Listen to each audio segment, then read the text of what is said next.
Dictation start होगी 4 second बाद।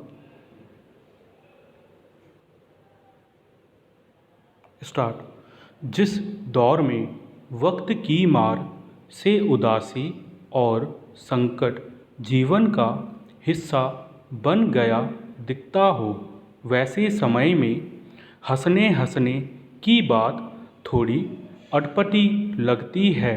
लेकिन सच यह भी है कि जीवन में जगह बनाते दुख से छुटकारे की इच्छा शायद सबकी होती है, और इसके लिए खुशी की खोज में हर व्यक्ति प्रयासरत रहता है। इसके लिए कभी हम गमगीन माहौल को हल्का बनाने के लिए कुछ बातों तो कुछ स्थितियाँ गढ़ते हैं। उदासी में घुल रहे अपने आसपास के लोगों को किसी गतिविधि से या कभी लतीफ़ा या हास्य बोध से भरी बातें सुना कर उसकी उदासी दूर करने के जतन करते हैं। पैरा। यूँ भी हास परिहास के पल हमारी जिंदगी के महत्वपूर्ण क्षण होते हैं। यह एक ऐसी प्रक्रिया है जो जिंदगी की भागम भाग और थकान से उत्पन्न निरस्ता और एक रस्ता को तोड़ने का काम करती है। लतीफ़ा यानी चुटकुला हंसने हंसाने का अचूक अस्त्र है, जो वातावरण की ऊब को तोड़कर उसमें वह रस घोलता है जिसमें डुबकी लगाकर हर कोई अपने आप को एकदम तरोताज़ा और स्फूर्तिवान पाता है। लतीफ़े का जन्म कब और कैसे हुआ, इस संबंध में प्रामाणिक रूप से कोई कुछ नहीं कह सकता, लेकिन माना जा सकता है कि मनुष्य ने मन की खिन्नता और उदासी से मुक्ति पाने के उपायों के तहत फुर्सत के दौरान ही लतीफ़े का इजाद किया होगा। यह भी ज़रूरी नहीं कि लतीफ़ा इंसान के दिमाग की सुविचारित उपज हो। इंसान की परिस्थितियाँ, संवाद, द्वंद्व और अप्रत्याशित घटनाक्रम के साथ अकस्मात ही लतीफ़े का जन्म हो सकता है। पैरा। लतीफ़े का विषय कुछ भी हो सकता है। देश काल परिस्थितियों के साथ साथ व्यक्ति या फिर वर्ग विशेष के गुण धर्म आदत और पशु पक्षी तक को लतीफ़े का विषय बनाया जाता रहा है। लतीफ़े के पीछे मूल रूप से हास्य की भावना काम करती है, लेकिन कभी कभी इसमें व्यंग का पुट भी दिया जाता है। हास्य मिश्रित यह व्यंग्य अधिकांश चुभन पैदा करने के बजाय गुदगुदी का ज़्यादा एहसास कराता है। इस प्रकार के लतीफ़ों का उद्देश्य इंसान को उसके व्यक्तित्व और आचरण की कमजोरियों और कर्तव्य का बोध कराना भी होता है। लेकिन कई बार जाति, रंग और लिंग को लक्षित करके गढ़े गए लतीफ़े सुनाएं तो हंसने हंसाने के लिए जाते हैं, लेकिन उससे एक खास तरह की रूढ़ व्यवस्था और राजनीति को खाद पानी मिलता है। कई बार यह अमानवीयता की हद तक चला जाता है। इस तरह हंसने हंसाने की कोशिश को महज लतीफ़ेबाजी तक समेट नहीं देखा जा सकता। कई बार यह जड़ मानसिकता और कुंठाओं का पोषण भी करता है। पैरा।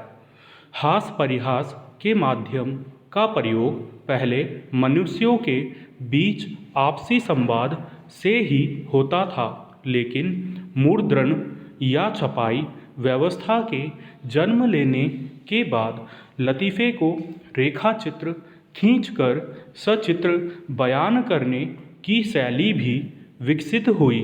कार्टून या व्यंग्य चित्र के रूप में यह शैली कहीं अधिक प्रभावी साबित हुई। वर्तमान में कोई भी पत्र पत्रिका कार्टून के बगैर बिना नमक के भोजन की तरह लगते हैं। बच्चों के लिए प्रकाशित होने वाली हास्य कॉमिक कथाएं लतीफ़े का विस्तारित रूप ही कही जा सकती है। पैरा चलचित्र क्रांति के बाद मनोरंजन की इस प्रक्रिया में नए आयाम जुड़े। टेलीविज़न संस्कृति के फैलाव ने इस प्रक्रिया को और परिष्कृत किया। अब लतीफ़े सादृश्य मनोरंजन का माध्यम बनते हैं।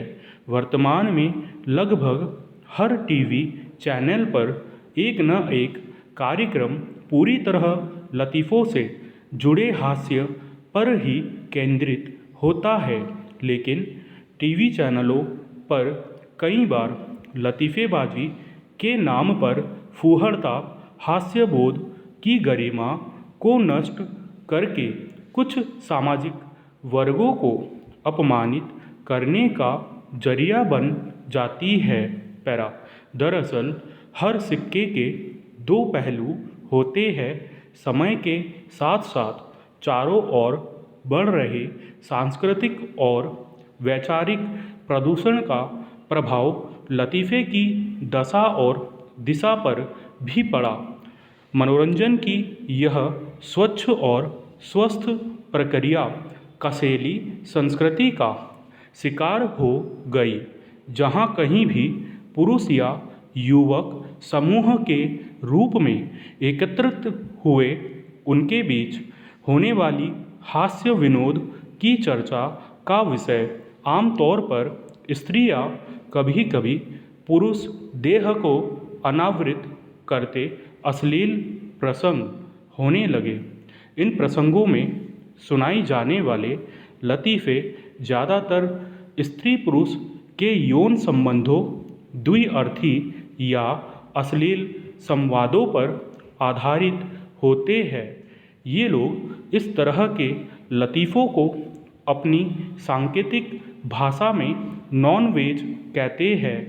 ऐसे अश्लील लतीफ़ों के पीछे क्षण भर के रीति सुख पाने की मानसिक कुंठा के अतिरिक्त कोई दूसरी भावना नहीं होती। विकृत और दूषित मानसिकता का यह फैलाव तेज गति से बढ़ रहा है। अब तो मोबाइल के द्वारा एसएमएस के जरिए इस तरह के अश्लील लतीफ़ों का आदान प्रदान होने लगा है।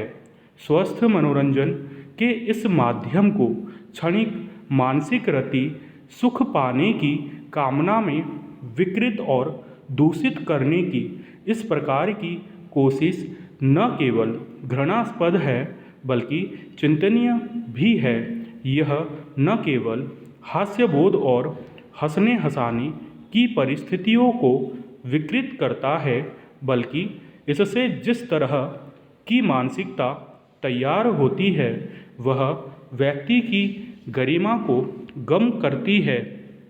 सवाल है कि क्या हंसना हंसाना इंसानियत के हनन पर संभव है। पैरा विवादास्पद कृषि कानूनों को वापस लेने की मांग को लेकर किसान बीते 7 महीनों से दिल्ली की सीमाओं पर डेरा जमाए बैठे हैं।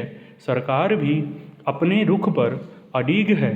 सरकार का कहना है कि कानूनों में संशोधन तो हो सकते हैं, लेकिन कानून वापस नहीं लिए जाएंगे। अब तक सरकार और किसानों के बीच 11 दौर की बैठकें हो चुकी है, पर सब बेनतीजा रही।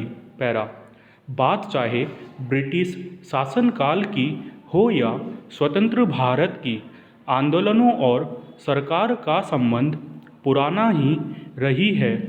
इस आंदोलन का असर बंगाल के विधानसभा और उत्तर प्रदेश के पंचायत चुनाव में भाजपा को दिख भी चुका है।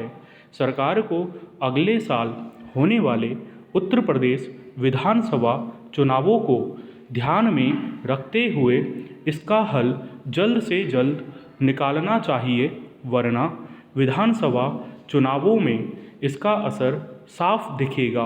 किसानों की रणनीति अब देश भर में राजभवनों के घेराव की है।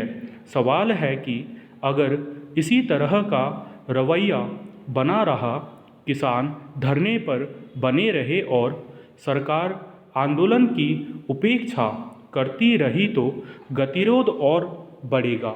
ऐसा होना देश हित में किसी भी प्रकार से अच्छा नहीं है। इसलिए सरकार को किसानों के साथ गतिरोध को बढ़ाने के बजाय फिर से सकारात्मक माहौल में बात करने की ज़रूरत है।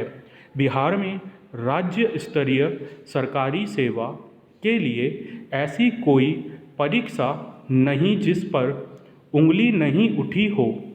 पुलिस की दौड़ में कितने लोग हवालात में गए, लेकिन सरकार की नाकामी के चलते कितने योग्य अभ्यर्थियों को लिखित परीक्षा में असफल होना पड़ा। यही हाल बिहार लोक सेवा आयोग की 64वीं पीटी परीक्षा में हुई।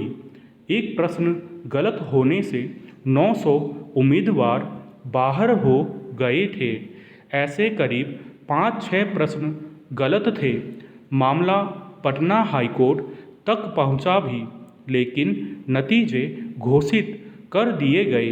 इसके बाद 2 अभ्यर्थियों ने खुदकुशी कर ली थी, लेकिन सरकार के कान पर जू तक नहीं रेंगी। पैरा बिहार में शिक्षक पात्रता परीक्षा परिणाम के नतीजे जारी होने के बाद एक बार फिर से बिहार बोर्ड सवालों के घेरे में है।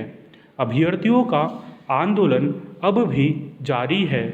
कुल 15 विषयों का नतीजा जारी होने के बाद वरीयता सूची के पेंच में अभ्यर्थियों का भविष्य फंस गया है। महिला अभ्यर्थियों के नतीजे में भी धांधली का आरोप है। महिला अभ्यर्थियों का आरोप है कि परीक्षा से पहले